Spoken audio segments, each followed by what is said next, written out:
अस्सलाम वालेकुम जी वीवर 29 जुलाई 2022 यौमुल जुमा की ब्रेकिंग न्यूज़।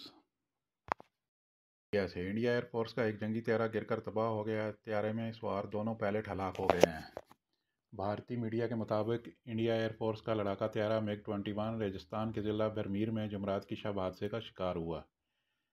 त्यारे ने राजस्थान के उतरलई एयरबेस से रात 9:10 पर तरबीती प्रवास का आगाज़ किया और कुछ ही देर बाद ज़िला बरमीर के बमीदा गांव के करीब गिरकर तबाह हो गया।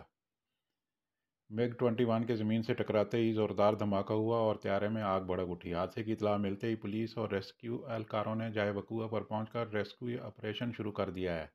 दूसरी जानिब भारतीय फ़ज़ाइया ने त्यारे की हादसे की तहकीकात का आगाज़ कर दिया है। थैंक यू फॉर वॉचिंग खबर टीवी।